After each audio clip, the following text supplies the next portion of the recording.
That's one thing Sometimes with it is a my big deal. photography work. I sometimes don't know what I'm getting into. Like I recently shot in a retired Chicago Bear player's birthday. It was like his 50th birthday, and I knew the client, you know, but getting there, I wasn't expecting it. It was way out in the suburbs, and it was at a biker bar. A biker bar? Yeah.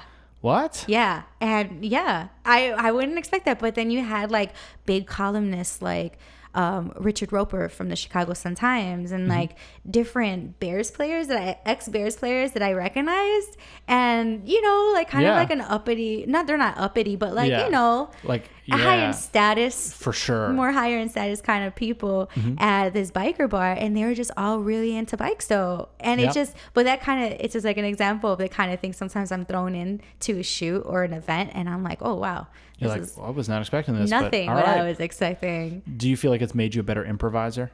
Yes, I am such an improviser. Like people don't realize how much I improvise, especially say you're doing a shoot and you want me to come over to your house. I don't know the lighting. I don't know, you know, the scenario. So I really just on the spot or even like a particular wall that'll look better to take pictures in front of or, you know, people, I don't think they realize as much as like how much I'm thinking on my toes when I'm shooting.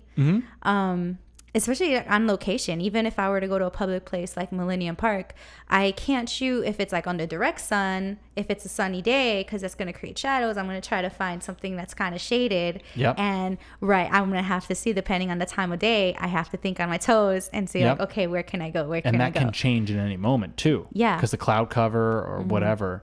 Yeah. And I think that's something that people don't realize with any field with like cameras and stuff, whether it's photography or videography, is that there is so much involved of improvising with the space that you have.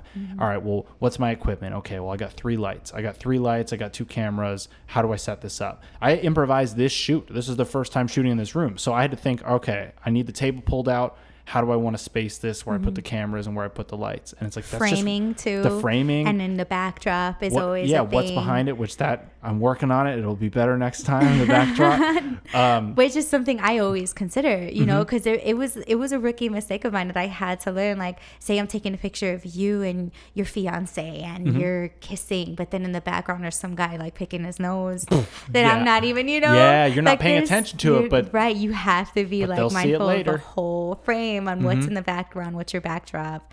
Because especially in Chicago, it can get random. It can get really random. There's a lot of variables. There's a lot of variables with that kind of stuff.